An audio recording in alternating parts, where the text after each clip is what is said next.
Welcome into another edition of New Track Record Podcast. Caleb Hatch, Justin Kinney with you from the WELT studios in Fort Wayne, Indiana on this dreary, rainy Friday, November 15th, 2024. But we have plenty of IndyCar to discuss on today's episode. First off, hi, Justin. Hello, Caleb. Now, were you out last week or was it the week before? I was out last week. Okay. I was. Time all blends together. It's been a crazy 2-3 weeks for me, so. I was home. Now I'm back in the studio. You mentioned the weather here in Northeast Indiana. Still 50s. Next week, it's supposed to drop into like the 40s and stay there. Ooh, I've not looked ahead. That's depressing. Which is good because we're going to talk about Southern California that'll and keep Long us Beach warm, on this episode. hopefully. So we'll talk about Penske acquiring the Long Beach Grand Prix, more silly season updates, maybe have a bit of an update on who may or may not be in the third Ray Hall seat, and a look at some other seats as well, and some discussion on testing. That's all to come on this week's episode. But we start with the headline: Penske Entertainment has purchased the Long Beach Grand Prix. Now, Adam Stern of the Sports Business Journal had kind of teased stuff in the days leading up to this official announcement that came just a couple days ago, and there was basically chatter, and this from IndyCar Deep Throw, that NASCAR was going after Long Beach and wanted to get that. Because remember, Stern had a report, a month ago maybe, that NASCAR was looking at a street race in San Diego. So IndyCar essentially got ahead of that. We all know F1's been interested in Long Beach for several years now and trying to acquire that and run an event. But Penske Entertainment, they went out, they purchased the Grand Prix. Jim McCallion will remain as part of the team running that event. He's been a part of it for a very, very long time. And this is IndyCar essentially securing one of their premier events, not just for now, but long-term. It's a big move. It's a smart move. And I think it's a relief that we don't have to worry about this event being on the chopping block anytime soon. And we thought when the other half of the event was bought by, remind me, Jerry Forsyth from Cal Coven, right? Or from the estate of Cal Coven. We thought that, okay, that's it. But obviously it wasn't. Money talks. And Jerry Forsyth's a human being that likes money just like every single one of us. And NASCAR, and particularly Formula One, can throw a hell of a lot of money at Jerry Forsyth to potentially purchase the event or even just be able to have a portion of ownership in which to run there. I don't know. None of us really know if actual offers were made. I wouldn't be surprised if they did. But Roger Penske and his group, and this is the benefit of having a dude with a lot of money. And yeah, we may not like the fact that he doesn't invest in certain aspects of the series, but this is a benefit of a guy with deep, deep pockets owning your series and being able to come in and purchase the most prolific road course race, at least in North America, and one of the top races in the world, and really securing it for the future of IndyCar. We know that Formula One has been hinting around trying to get a fourth race, and it made sense there. NASCAR, of course, with the success of Chicago, was looking for another race on the West Coast. You mentioned the rumors about San Diego. So this was definitely a looming threat to IndyCar with the amount of capital that those two series could offer. And this was a step, like you said, to protect this event, not just for the near term, but in the long term, and securing it. And we have Roger Penske to thank in getting it done. So now you look at the portfolio. Obviously, Penske Entertainment has the Indianapolis Motor Speedway, so they have the Indy 500 and the Indy GP. Penske runs the Detroit Grand Prix. They promote the doubleheader at Iowa Speedway. They promote in partnership with the Wisconsin State Fair Park at Milwaukee Mile.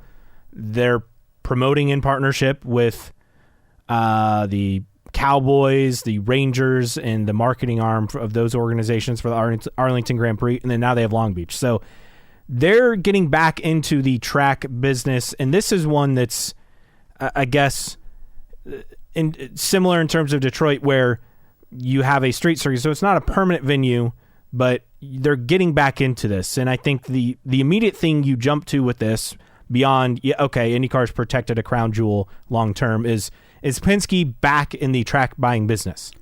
No, and yeah. I would say no. I agree. He's been down that road before, and he got out of it just in time. In the early 2000s, was able to sell his tracks. I mean, just look no further than Fontana and what that is now.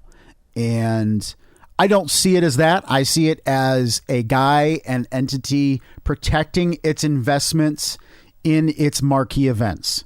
And there's no argument that the Indianapolis 500 and the Grand Prix of Long Beach are the two marquee premier events that IndyCar has. And they have to protect those.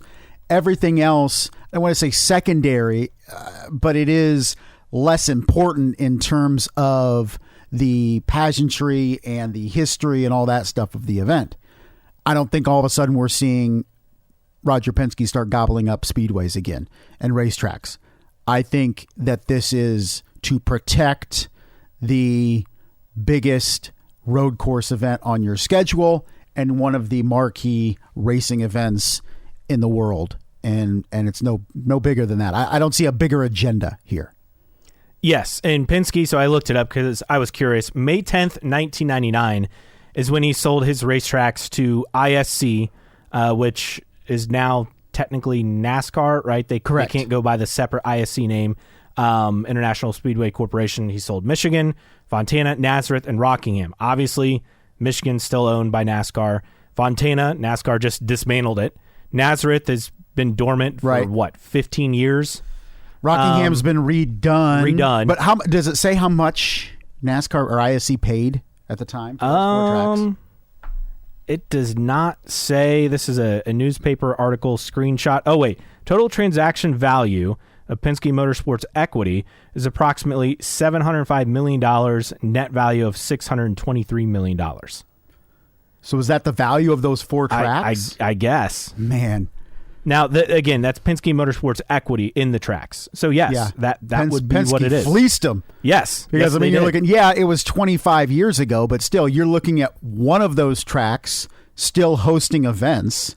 2 of them are dormant or gone in terms of Fontana, and Rockingham trying to make a comeback. I mean, does it host? It's not yet back on the schedule, is it, in the Cup schedule?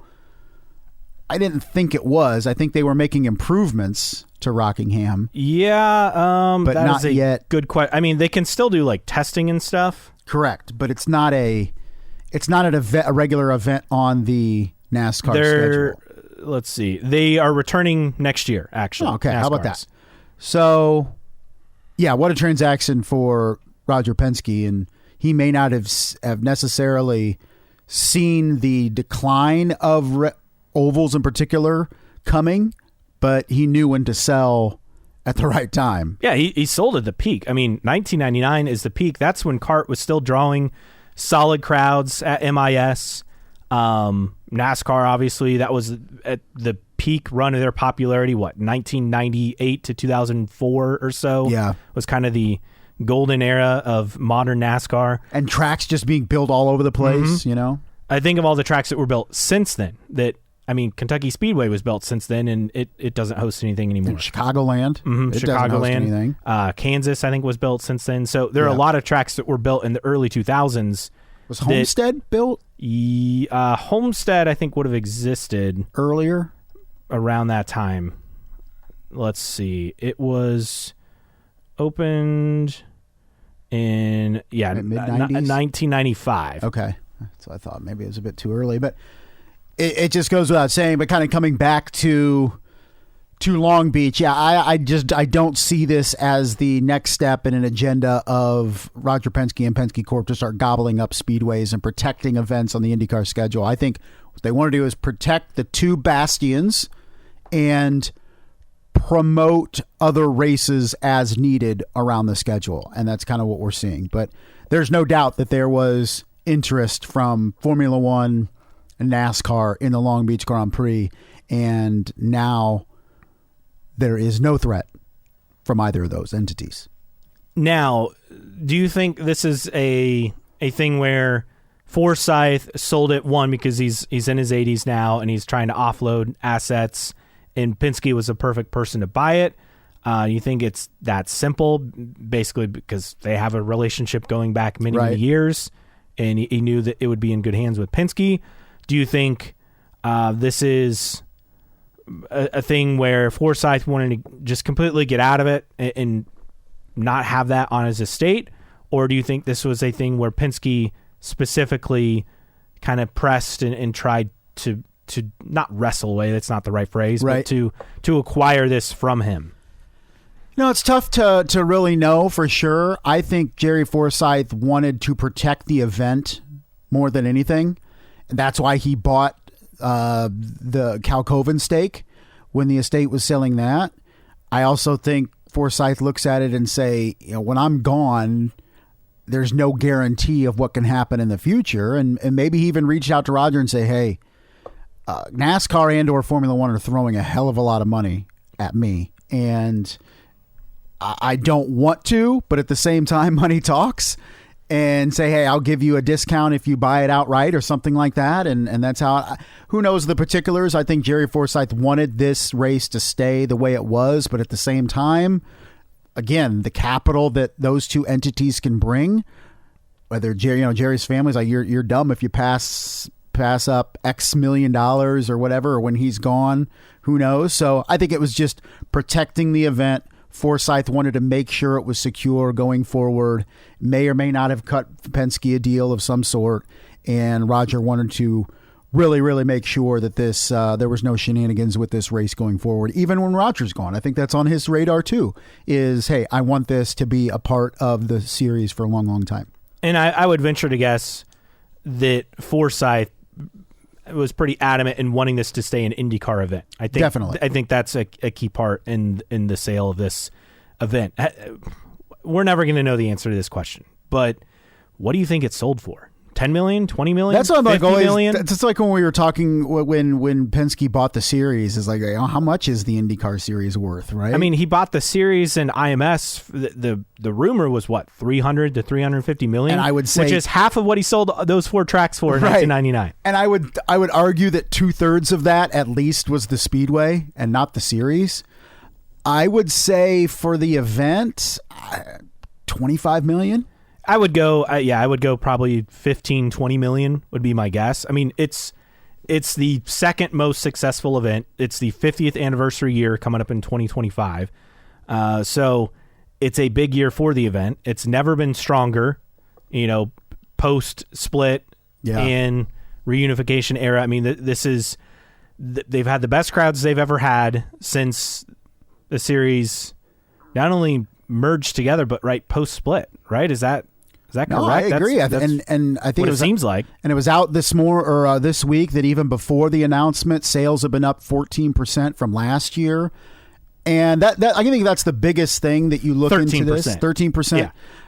I think you look into this and you look at the other events that Formula One is in the United States. Las Vegas was a new event. Miami is a new event. COTA was built for Formula One, but IndyCar was there, drew noticeably less. Okay. Then you look at Long Beach, and Long Beach doesn't need Formula One. It's already a massive event. Crowds are crazy. It doesn't need another series to say we need to take this event to the next level. It's already there. So there's no real sense in Long Beach switching series other than the money up front. But F1 would ruin the track design. Yeah, I just would they even have the hairpin? Yeah, who knows? That's the thing. And then similar to Chicago, stock cars would be deathly slow. Yes. There. Okay. So, but they want to pay for the event because the event is already built. The infrastructure's there. The crowd is there. The pageantry is there. They want that event not for what they can make it into, but for what it is. And it was crucial for IndyCar to hold on to that. And anytime, including you and I, anytime we kind of scoff at Roger Penske and what he hasn't done, we can look at this move and say, without Roger Penske, who knows in 2030, for example, who's racing at Long Beach? Yeah, and now we don't have to worry about that. We don't have to worry about it. That's the positive. One other note on Long Beach, you talked about ticket sales being up. The other positive in this is that the one of the terms, according to Jim McKaylee, and this from Jenna Fryer, that per the city contract, the Grand Prix can only run one 3-day race event per year. So essentially, IndyCar has locked in Long Beach for the foreseeable future. Right. It can't be in April IndyCar and in October Formula One or something like that.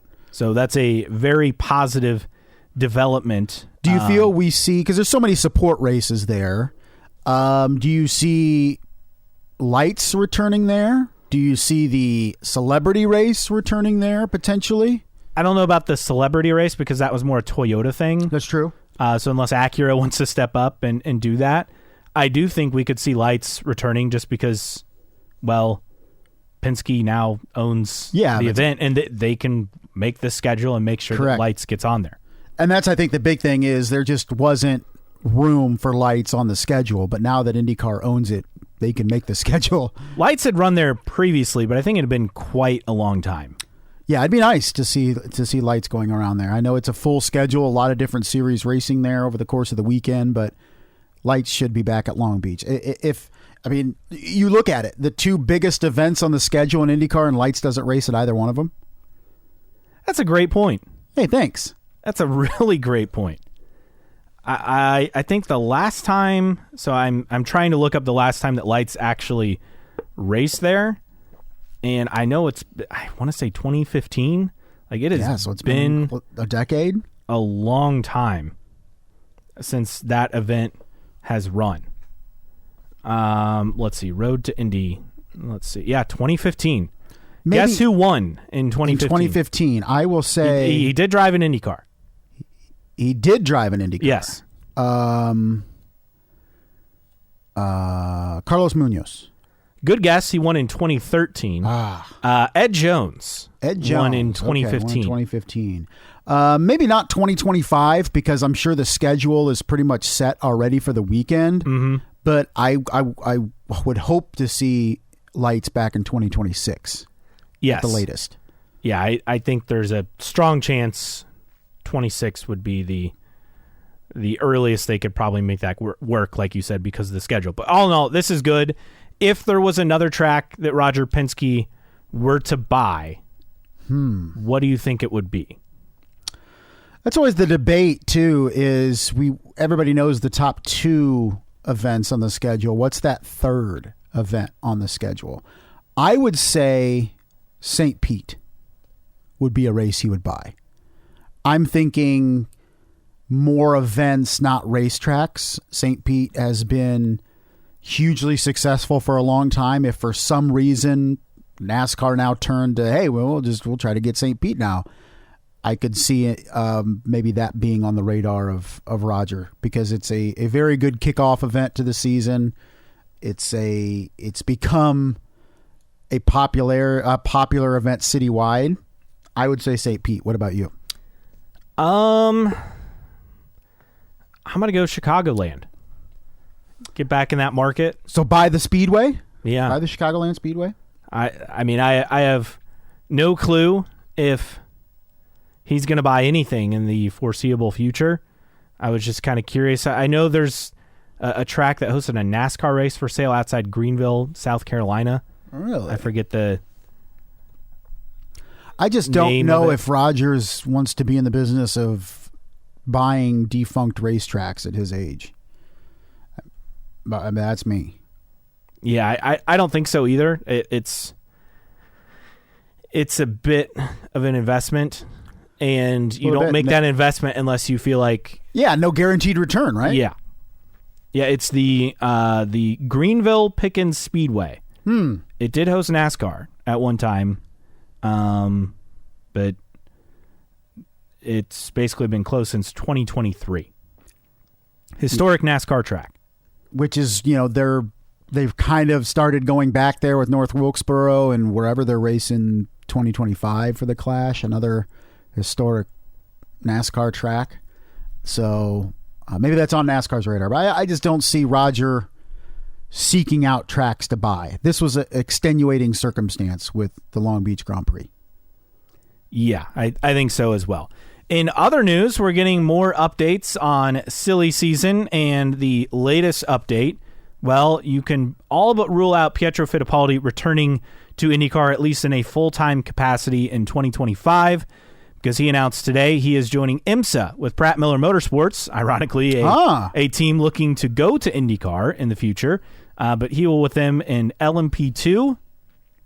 I would say that would all but rule him out for full-time IndyCar drives next year. And I think that's telling that he took that drive. Maybe that was a position that's been open for a while and offered to him, and if he couldn't figure out anything for IndyCar, then he would do that.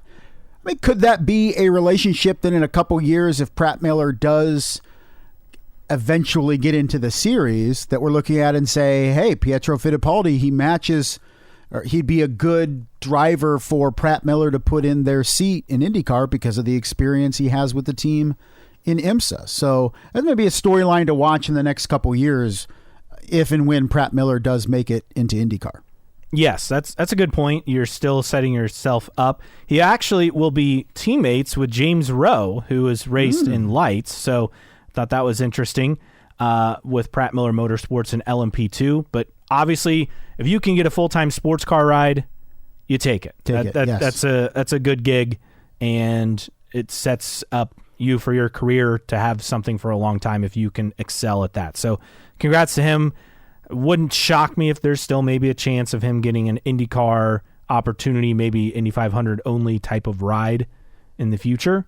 But for now, I would say full-time off the table. Some other notes in terms of drivers and what to expect moving forward. And we talked about this last week. Devlin DeFrancesco seems to be kind of the guy for Rahal. Did we talk about that? Yes. Right, yeah. Okay, so Dale Coyne Racing, the other new thing, Dale Coyne Racing is seeking investment, MarshallPruittRacer.com. Obviously, it was Peyton Coyne Racing from 1992 to 1999, so he's looking for an investor.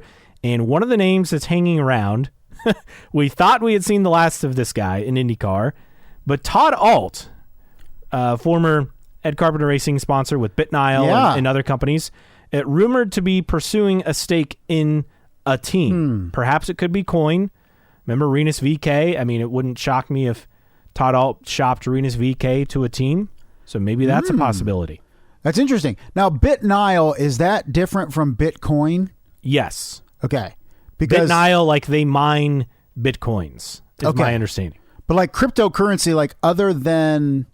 It's highly volatile, other than Bitcoin. Bitcoin seems to be like the steady one. That's the longest running one, yes. Yeah. So, I don't know, the volatility of cryptocurrency. I was just wondering if he was part of or involved in Bitcoin, because other than that, I don't know if it's something you would trust. I mean, Bitcoin was a sponsor for VK at the 500. That's true. Years so, ago. Yeah, they must be. But, I mean, wherever the money comes from, I just... With the volatility of cryptocurrency, I'm always wondering, like, could this just be like a 1 year thing and then he's got to get out? Yeah, I mean, crypto's on a very high again. It is. If you know right people now, that are on especially crypto, Bitcoin. Yeah, if you know people that are on Bitcoin, they'd love to show you just how much money they've made in the last day or 2 days or week. And I just like that I'd just be terrified that tomorrow you wake up and it's all gone.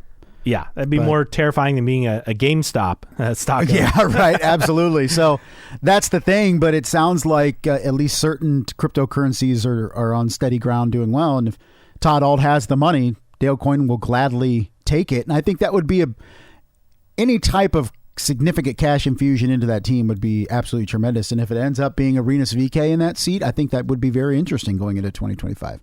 Other notes on silly season, Jacob Abel tested at Texas Motor Speedway yesterday. Also, Gabby Chavez tested with Andretti Autosport at TMS yesterday as well. So Jacob Abel was with Chip Ganassi Racing. Obviously, Ganassi is full. He did test, though, with Dale Coyne last November per Marshall Pruitt. So maybe he's an option. Look, when I look at Coyne, I look at what he did for a long time with one paid driver and one paying driver. Right. To me, their best bet would be Rinus VeeKay. I would agree. And then beyond that, I mean, Stingray Robb it seemed like he was supposed to announce something this week. He did announce that he got married to his wife, Molly. So congrats to Stingray on that. But I don't think that was the announcement. because he made it sound like he was going to have a driver announcement. That was kind of the vibe. And I don't know if something with that didn't quite get finalized, but maybe Pietro Fittipaldi took his Pratt Miller seat in IMSA. Yeah, I doubt it. I highly doubt it. Gabby Chavez, interesting blast from the past. Last race in IndyCar was Portland in 2018 with Harding Racing. Has been in IMSA for the last several years, including with Andretti Autosports the last several years. In what, LMP2, right? He did LMP3. The last 2 years have been GTD. Okay. So that's probably why he got that testing opportunity. Now, correct me if I'm wrong, but teams have like an allotment of test days they can use, but it can't be with current I drivers. Do think so. That's why we're seeing all these weird combinations currently, and then we'll see it again next week at Thermal. Basically, they have test time, but they can't use their current driver lineups. And they have to, and we love to kind of psychoanalyze these tests. Sometimes it'd be like, hey, Gabby, we have a test day. Our lineup's already set, man. You want to jump into a car and, you haven't been in there in 6 years. You want to just, go around, and they can use it behind the scenes, engineering and all that stuff wise and data. But is there anything seriously brewing for Gabby Chavez to return to IndyCar? No. Now, he hasn't done an IndyCar race since Portland 2018? Correct. Really? Not even an Indy 500? Yeah, his last Indy 500 was 2018. Wow. That's hard for me to believe. Yep. He was 14th, finished 14th for Harding Racing that year. He was really good. That team was a mess behind the scenes, but he showed pretty well that season with Harding Racing from what I recall. Also, Romain Grosjean had a banger of quotes. We've said that once or twice. Yes. Romain Grosjean, haven't we? Racer.com's Marshall Pruitt kind of reporting on where Grosjean stands for next year. He said, it's all budget. Right now, I've got nothing lined up. It is what it is. I think last year was probably one of my best seasons, and I might end up not being in the grid next year just because the marketing has been horrendous for IndyCar. The hybrid has brought the cost to a level that's unbearable for teams, and that's the way it is. I guess what's one got to do with the other? He's not in the series because the marketing sucks. That's what he pointed Now he said in terms of Juncos, I mean, he's been active trying to get business contacts and get sponsors. And in terms of Dale Coyne, he said, I've never stopped talking with Dale. Really love him as a person, always keep in touch, and I'm not a genius. I think there's only 2 teams left on the grid to have discourse. That would be obviously Coyne and Juncos. Yeah. Since we think Devlin DeFrancesco is spoken for in that third Rahal seat. But he said, but if we cannot pull it off with Juncos, that will be an option as well, referring to Coyne. But yeah, blaming the marketing, blaming the hybrid, said it was one of his best seasons ever. I mean, we even understand that the hybrid was needed because of your OEMs wanting it. Honda leaves if you don't have a hybrid. It's just like... That's a lock. Yeah, so it's a problem. You're passing on more costs to the teams, but this is what your OEMs want, or at least one that's threatening to leave. So, I don't know. The marketing, I mean... Yeah, everyone complains about the marketing in IndyCar, but here's the thing. You have a TV package that is good as it's ever been for the sport, and you've had several years of the TV package improving year over year in terms of number of races on network TV. Like, I get it's not just a TV contract when it comes to marketing in the digital age, but you're going to have the most eyeballs on product you've ever had in terms of the opportunity. Yeah. Not saying they're going to have record ratings, because I don't think you're going to top ratings that you had in the 90s. That's just not realistic, but you have the best opportunity. I mean, since reunification? Yeah, definitely. But I think you look at Romain Grosjean, and pure and simple, if he had performed to a level that impressed other teams, then he would have been scooped up by another team. Yeah. So you can blame the marketing, you can blame Juncos, not saying he is, but in the end, you didn't perform at a level high enough to garner other people's attention, other teams and other team owners. And that's just how it is. Yeah, I mean, cannot disagree. Not winning a race while you were with Andretti really kind of hurt you seriously. You should have won a race. Yes. No, I agree there. That's you got to win, right? With that team, especially with how he raced. I mean, he won 2 poles. He was in contention to win a handful of races. Right. Just couldn't get it done for whatever reason. Sometimes his fault, sometimes not. But you had the golden opportunity to get a couple wins and didn't. And now you're kind of getting spit out the bottom of the IndyCar paddock at this point. So that's where things stand on the silly season. We keep waiting, but my guess is we'll see another announcement before the end of the month. I would be surprised if we don't. So? I think so. How many open seats do we go into the new year with? Oof. 2? I'm going to go with 4. Both Coyne and both Juncos. Okay, so we don't feel like we have either one of those filled. Rahal will be filled, you feel? I think so. The other 2 teams will still be blank. Yeah, that's the vibe that I have. I mean, I think it really a lot depends on how these tests go in the next several weeks, but I mean, I would expect Jacob Abel to get a ride. Devlin G. Francesco, it sounds like he's getting the third Rahal ride. Rinus VeeKay to get a ride. And then after that, if Stingray Robb to get a ride. Right. And then after that, we have, 1 seat left? 1 seat left, right. So whoever that is. Whoever that would be, and whether that's at Coyne or Juncos, I mean, that will be the battle. And now, did Logan Sargent have his test yet? No, or he has it. That's thermal next week. Thermal next week, because we saw the seat fit and his name on the cockpit and all that stuff. So, but it hasn't turned a wheel yet. We'll see how that goes Not next yet. week. Yes, we shall see. So that's a look at what's happening on the silly season radar in terms of drivers, and we'll see what happens with all this. But we're getting down to that time where teams are kind of holding out for the most money they can extract from a driver to put together a program. Wouldn't it be nice if, and it's gotten so much better in IndyCar over the last 5 years or so in particular, but wouldn't it be nice if there was so little of this? Like, we have basically still half a dozen seats where it comes down to funding.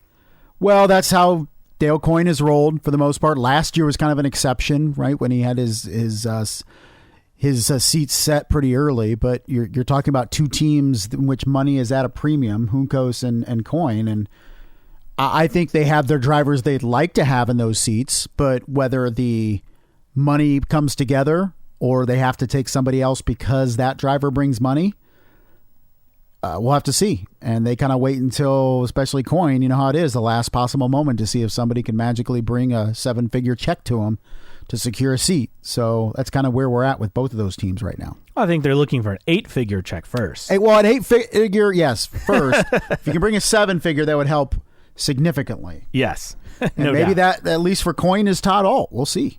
We shall see. Well, if you agree or disagree with us, we'd love for you to interact with us. You can find us on your favorite podcasting platform, Apple Podcasts, Spotify, Overcast, CastBox, Player FM, YouTube Music, wherever you listen to podcasts. Download and listen for free. You can find us on social media, on Twitter /X, IndyCar Podcast. Also, same handle on Instagram, on Facebook. Search for New Track Record.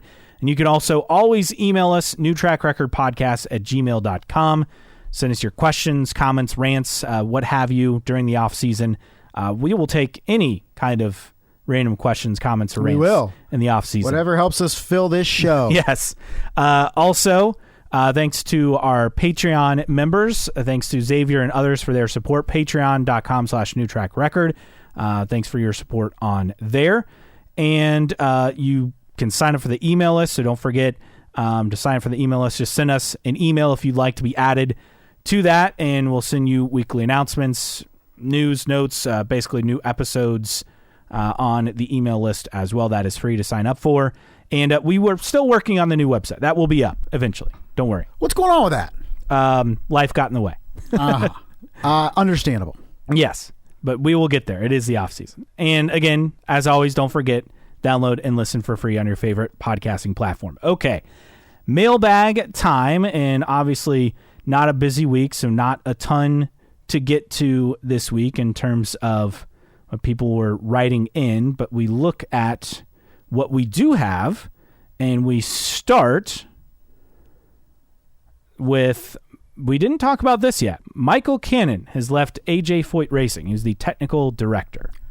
Seems like a big loss, doesn't it? I mean, yes. When we talk about the turnaround at AJ Foyt Racing, you point to the partnership with Penske and the hiring of Michael Cannon as the two primary reasons why.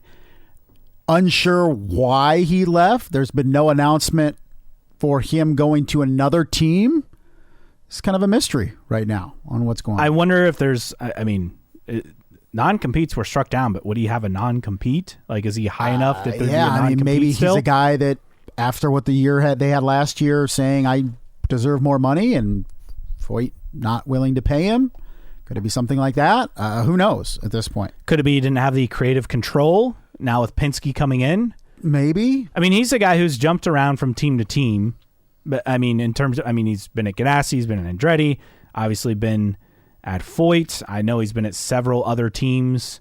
Dale Coyne, I think, for a stretch with Ferrucci. So he's bounced around, so I guess we shouldn't be surprised. It just felt like they had something good going, and a lot of it was because of him. I mean, without him, the Penske partnership probably doesn't happen. Yeah, I think that's a definitely good point. So I don't know. How much does it hurt the momentum of AJ Foyt Racing heading into 2025? I don't know, but it's definitely hurts. That's for sure. A couple replies on this. This from Mom 2X over 2002 via Twitter. This was a shock. Wondering how this will affect their 500 qualifying race day drives. They've been on fire with him there at Indy. Here's the thing. I don't think it will, because really? With Penske, I mean, Penske's providing engineers. Mm-hmm. So they have the access to the same data as before. I think Penske found what they needed last year to figure out qualifying. I don't think this will have much of an impact. Yeah, sadly. and my immediate thought wasn't just Indy. I mean, the season that Santino Ferrucci had last year was the best in a long, long time for AJ Foyt Racing. Season long, how does this affect them? And the momentum, again, that Ferrucci gained and Foyt gained, how does this impact over the course of 17 races that team? I think with Malukas coming on board, who's clearly being groomed to be a future Penske driver, right? I don't think there's an impact. I think that the storyline going into the season is really more for Foyt. You know, who's the number one driver with this team? Who gets the preference? And I don't know. I'd say Ferrucci, which is interesting because Malukas is being groomed to be the Penske driver, and Ferrucci is the complete opposite of a Penske driver. Hey, he was a sub one time. Yeah. For Joseph Newgarden for what, a practice session? Yeah, I think so. I think it just in terms of how he approaches things, I think he's off the track, and maybe sometimes on the track. Not a guy that would fit into Penske, but he is going to be looked upon as that leader and really helping to groom David Malukas, not just for success next year, but in the future. Rock44 said, uh-oh, and Jay Blasteri said, ouch, after a tremendous year for Santino/Foyt. Really hate to see this. Doesn't help Penske Racing in May either. Cannon seemed to have a great feel at Indy. Yeah, you know, I want to say that it's going to have a big impact, but I just don't think it will. I think Penske got what they needed out of this partnership, and now they see it as like a Toro Rosso, right, to a Red Bull, if you will. And so they're just going to treat it that way, and I think it'll continue to work for them in that iteration. Now, is that the right way to go about it? You could agree or disagree on that, but I think that's how that's going to work. Yeah, I definitely agree. So we'll see. Maybe Michael Cannon ends up somewhere else. Maybe this is a move that we haven't heard the other half of it. But for right now, it's surprising and a little concerning if you're an AJ Foyt Racing fan. I would guess that Michael Cannon will end up somewhere else. I would be shocked if he does not. So I jokingly posted this poll, but after acquiring Long Beach, what track should Penske buy next? 42% of you said Michigan, 26.5% said Milwaukee, nearly 17% said, 26.5% said Texas, 17% Milwaukee, 14.5% said Cleveland. You said Monaco. Just throwing it out there. I would say it's more likely.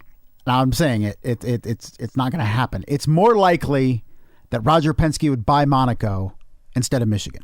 He already owned Michigan and made a killing at selling it. He's not buying Michigan. And Michigan has what, one cup date now? Right. in 10 years, Michigan could be gone. Yes. In my opinion. And it's not a race despite what if he bought Pocono? I mean, Pocono's still that one holdout, right? They're not owned by ISC. Correct. They only have one cup date now. Mm-hmm. Maybe. They are an IndyCar track.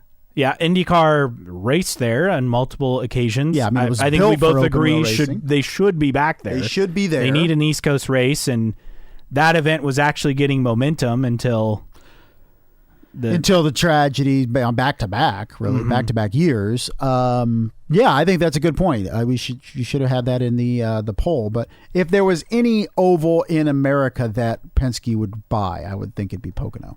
Lynn_IndyCar said, funny that Michigan Speedway leading the way because Roger did own the Speedway, 73-99. Would be great to get Cleveland Grand Prix at the airport back. No need for MIS because of the Detroit street race. That's a controversial opinion. A little bit. Lynn always brings those. Yes. Cleveland, look, it sounds like Burke Lakefront Airport is going to close and be developed, so that's off the table. Yeah. Unfortunately. Jeremy from HBG with a local twist, still holding out hope for the Shipshewana Grand Prix presented by the Blue Gate Inn. Even put the course together. Yeah, they could do it Le Mans style following the town limits. That would be funny. That's funny. That's a and you can take area. Your wives. There's plenty of shopping in the Shipshewana area. Buy some Amish cheese and meat. Yeah, right. Carry your wheel of cheese around and watch some racing. Also, great noodles. Have you ever had? Really? No, I haven't. Oh, very good. Tyler Wong 65 said Arlington Grand Prix. That's interesting. Indy Oreo, whatever track can fast track the desperately needed new car. Yes, we all agree with that. Yes. Patrick_Stankus said other. Save Chicagoland Speedway from becoming rows and rows of empty warehouses. Yes, agreed. Someone else said Cleveland Airport. So that's a look at what people had to say on there. And then actually one more on this. Nick_Booth50 said, I feel like Milwaukee will be safe for a few years. Fairboard, I thought, did great this year. Having the grounds bars open were a big hit. I'm biased, but you need another super speedway or two. Yes. So maybe Pocono's that option. I like that option. If for whatever reason Pocono is in danger of going under and would need to sell to ISC, for example, maybe Penske looks at that and say that's better off in our entity, in our organization, and bringing Indy cars back to Pocono, which they should be racing at. Yes. JB Walton 1973 said Bearfield, which has been closed. Bearfield Speedway, 2019. Is that's our local. It's still there. It's just closed. Is this closed? Okay. Yeah, it's right by Fort Wayne International Airport. So that's a local track. It's been closed. Wow. Is it? It's been paved, since right? 2019. That's when that was the last season, I believe. It's paved, right? Yes. What is it, like a quarter mile? Yeah. It's not big enough for IndyCar. We'll just put some safer barriers in there. We'll be ready to go. And put some fencing and walls, period. Yeah, you just had concrete that cars could fly over back there. It was just it's a fun local track. Yes, for sure. It was. Key yes. phrase. And then Lynn_IndyCar with this question. So IndyCar had posted we've reached this part of the offseason. Who's on the Mount Rushmore of IndyCar drivers? So Lynn said AJ, Mario, Dario, Dixon. Well, of course, Lynn's got to have Dixon on there. Yeah, and Dario. So I think we both agree AJ, Mario, and Dixon for sure are locks. Yeah. It's the fourth one that I feel like is up for debate. Yeah. Do you go Bourdais? Do you go Dario? Do you do Rick Mears? I was thinking Rick Mears. Rick Mears, I think, would be my choice. I think Rick Mears is on there. Because wins, yeah, he's not there on the wins, but polls, obviously, a lot of success. He's won 4 Indy 500s. Yeah, 500 wins is what I put up. The other thing is, he's got multiple kart titles. Now, who would be on the Mount Rushmore of random split era drivers of the week? That's what we need to discuss. Yes. Yeah, we will actually get to our random split era driver of the week here momentarily. In fact, let's get to news and notes and rifle through the other remaining stories from this week in the world of IndyCar. Couple events with tickets either going on sale or about to go on sale. Barber, the 2025 Children's of Alabama Indy Grand Prix. Tickets on sale now. That event May 2nd through 4th, 2025. So head on over to Barber Motorsports Park site. You can get your tickets. St. Pete ticket renewals will begin next week for the 25 Firestone Grand Prix of St. Petersburg. Elsewhere on racetracks, this I thought was interesting. Thermal Club tickets apparently on sale, and $475.75. That's the price, which is a big discount from last year. Originally at $2,000, yes. And then they lowered it to what, $500? Now is that a 3-day pass or yes, 2-day pass? Yeah, okay. I believe that's good for all the days. Yes, Friday, March 21st through Sunday, March 23rd. I think there's something to be said about the intimacy of that event that you would be able to go to, and again, it includes more than just a ticket. I mean, it's food, full drinks, right? Paddock access. Food, drink. I think. And let's take Long Beach for example. It's a great event, right? But in terms of being able to get close to drivers and maybe even have a conversation, like you're not being able to do that at Long Beach. But thermal, I mean, where you're only one of a couple thousand people there. I think, and it's what we heard last year after the event they had. Some people were like, "This was great to be able to be in an intimate environment with some of these drivers." So, yeah, I know a lot of people don't like thermal. I don't have a problem with it, and I think it's probably a great experience for people that go and don't have to fight lines and lines of people to go to the bathroom, to get food, to shake hands with some of your favorite drivers. So here's what it includes: 3-day pass, includes parking. So there's added value. I mean, that's what, $50-$60 at least $50 per day. And also remind you, I know that we here in the Midwest have sticker shock at this price, but in Southern California, a 3-day pass for $500 for an event. That's not bad. That's a high level event seems like market rate to me. Premium view seating, obviously. It says enjoy a range of food and drink options available for purchase on site. So, no, you do not. You don't get free food and drink. But it does come with parking, and it's a 3-day pass. And I think all the tickets are 3-day passes. Yeah, I think that's fine. I think it's fine. I get that we want to get upset at this stuff, but I don't have the energy. I do not either. If you don't like the pricing, go to another race. Yeah. Go to Long Beach. Yeah, go to Long Beach. There are plenty of options available for you. Go to Laguna Seca. True. Go to Portland. They could use the bodies. Yes, they could. Elsewhere, Ed Carpenter Racing, the Java House IndyCar will actually be at Mackey Arena at Purdue University tonight. Ooh, the big game with Alabama? Yes, the number 2 Alabama coming in. So, again, this is tonight, Friday, November 15th. So they'll have it there tonight. Saturday, the fan zone near Ross-Ade Stadium is Purdue hosts Penn State. Oof. And they'll have exclusive coupons, chance to win Indy 500 tickets, and autographed merch. So that's a good marketing opportunity with Java House and Ed Carpenter Racing with the display car. Elsewhere, you have Meyershank Racing's IMSA Endurance lineup set. This is unfair. Felix Rosenquist will be in the Rolex 24. Mm-hmm. Scott Dixon will do endurance races. They will join Tom Blomqvist and Colin Brown, the number 60 Acura. Then Alex Palou for endurance races will join Ringer van der Zande and Nick, is it Yellowy, I think. Yellowy, and then 93 Acura. It's just an absurd endurance lineup for that team. That's quite the lineup. Yes. It's unfair, like I said. Elsewhere, Marshall Pruitt had this interesting nugget in the Racer mailbag this week. Honda to Indy Next, a.k.a. Indy Lights. Apparently that's been pitched and rejected, Pruitt says. But if Honda Racing Corporation U.S. decides to stay in IndyCar after its contract is up following 2026, I'm guessing this move, one that would be a positive income generator for the brand, would be part of a new contract. And that's the AER-built Mazda 2.0-liter turbo 4-cylinder that went live in 2015, unbadged in recent years after Honda exited junior open-wheel racing. So essentially saying Honda could take over, and that would be a way for that series to get a new engine badging. That would be huge because it's been an unbadged engine for at least a couple years now. Yes. Since Mazda has exited. And if Honda would get involved with lights, you would presume that they're staying in IndyCar. So maybe not only will they re-up with IndyCar, but also jump into lights in another positive step forward for that series if it happens.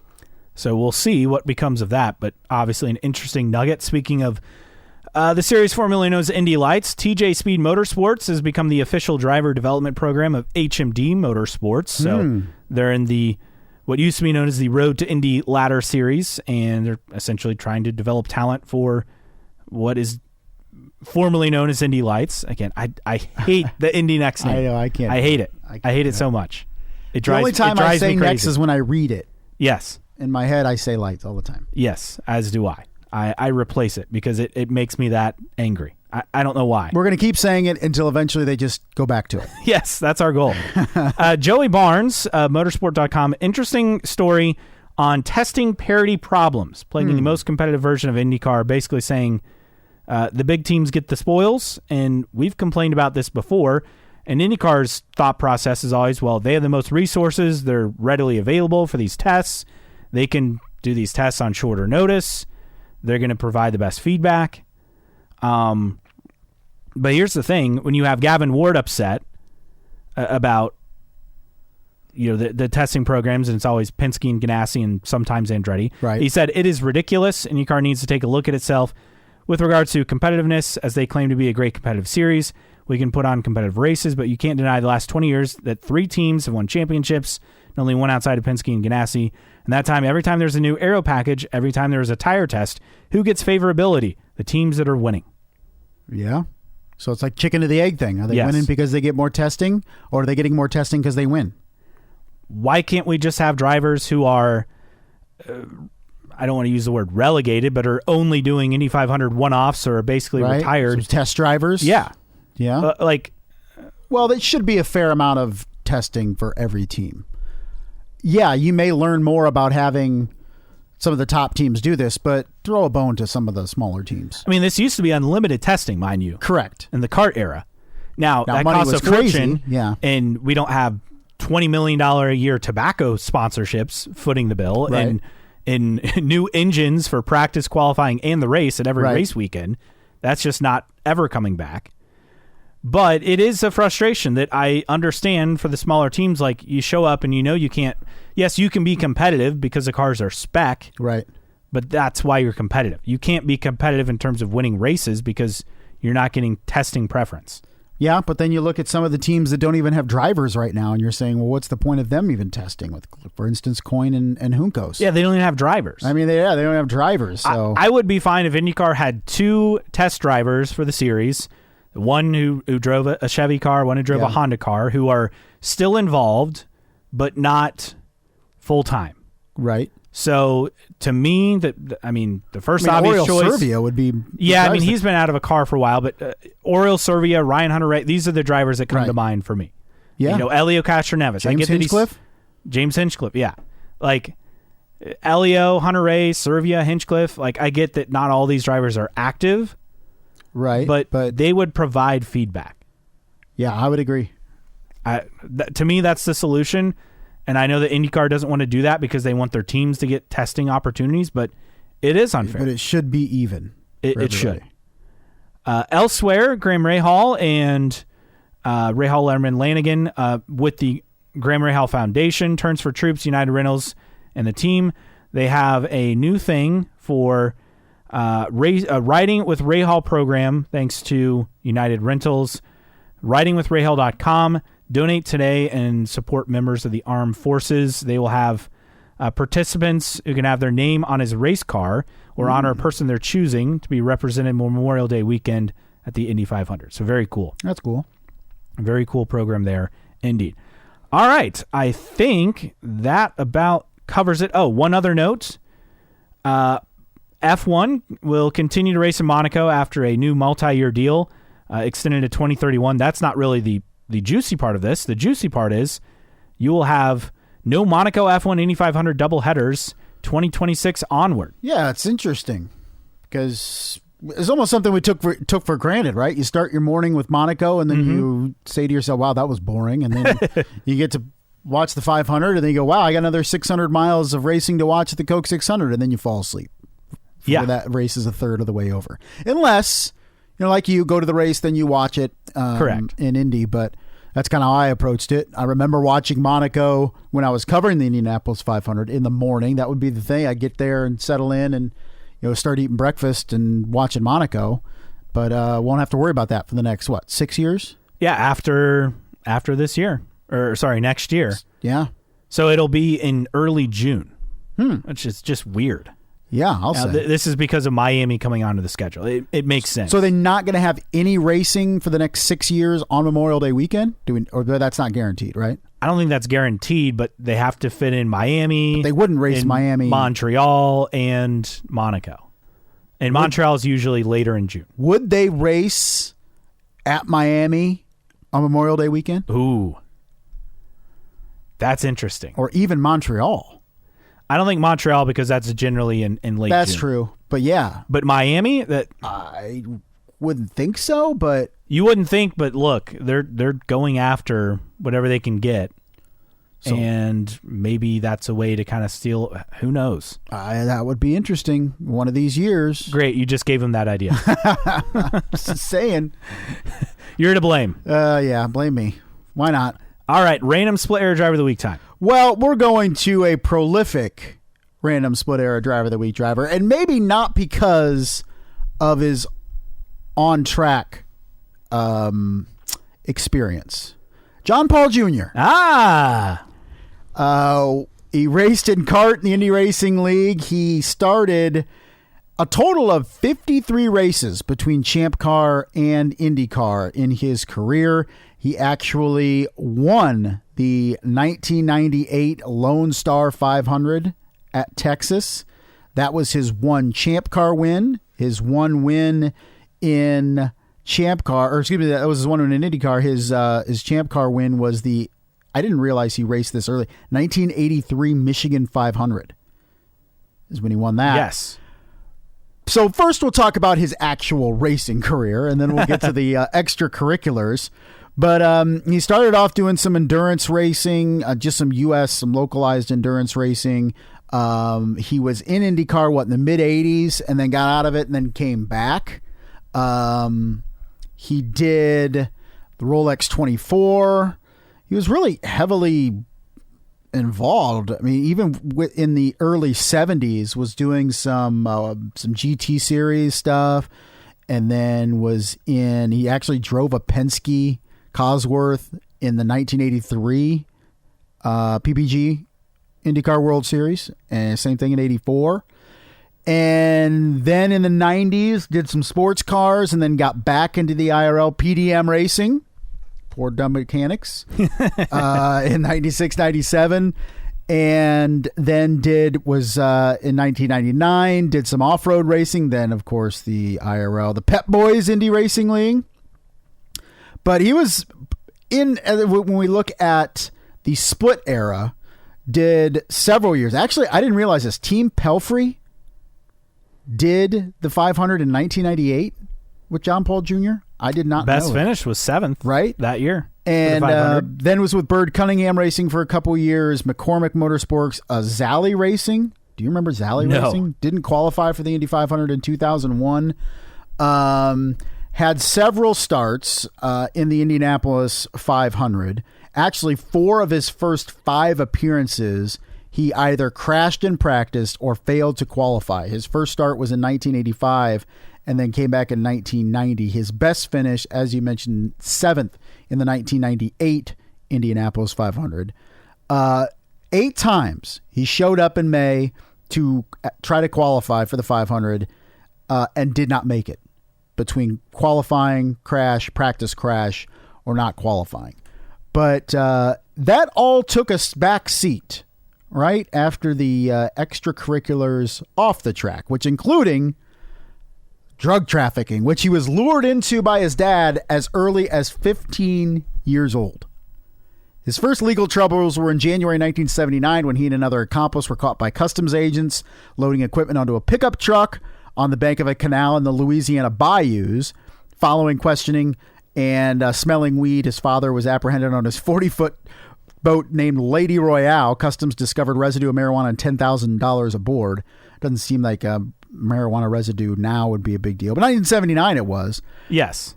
But why he didn't appear in racing from 85 to 90 was when he was sentenced to 5 years in prison for his involvement in a drug trafficking ring with his father and subsequent refusal to testify against him. He was sent to a minimum security prison in Alabama, served a total of 30 months, being released in October 1988. Now, this was an era where you had the Whittington brothers who were trafficking cocaine, right? Was it cocaine or marijuana? Rainey Lanier, who was definitely trafficking marijuana. Yeah, I think they were cocaine. The Whittington brothers. They were, and then obviously John Paul Jr. and Sr. So we talk about big tobacco money. There was a lot of big drug trafficking money with some of these drivers in the 80s, early 90s. And everyone apparently knew, like behind the scenes, that's how they had the money to pay for these cars. Because you're showing up with cars with basically no sponsors on them. Right. And it was kind of like, okay, how do they have the best of the best? Like, it was an open secret, if you will. And between the Netflix, what's that series called that they had on Rainey Lanier is one of the I didn't watch featured. It's interesting. I want to. And then I read his book. That's interesting. It was his book on John Paul Jr. was the story of championship race. It was 50-50. Okay, I haven't read the John Paul Jr. book, so I need to check that out. I haven't either. The Rainey Lanier book is fascinating. Really? I got to read that. It's an interesting read for sure. But again, talented driver. I mean, anytime you can start off your career in the Indy 500 with Penske, that's right. That's pretty good. Well, when you're bringing money, no matter how you're getting it. True. Pretty impressive. But John Paul Jr. retired from racing in 2001 after noticing, this is interesting, the telemetry of the Corvette he was testing did not match what he thought his feet were doing in the car. A subsequent medical evaluation confirmed he had Huntington's disease. He died in December of 29th of 2020 of Huntington's disease.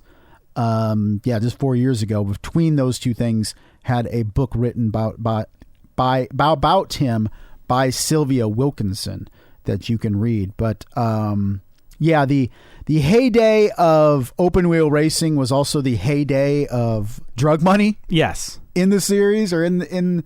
I think a lot of people think of the 90s, the early to mid 90s is kind of the heyday, but I would actually argue the 80s in terms of interest, and it had yet to become a completely international flair type series. I know that changed with Emerson Fittipaldi coming in in the 80s, but there's a lot of interest, a lot of people trying to get involved to be a part of the Indy 500 because it had reached kind of cultural icon status by the 80s and just continued to grow in that decade.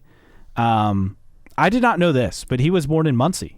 Yes, I did not know that either until I started doing the research. But this is interesting, and I have a lot of questions.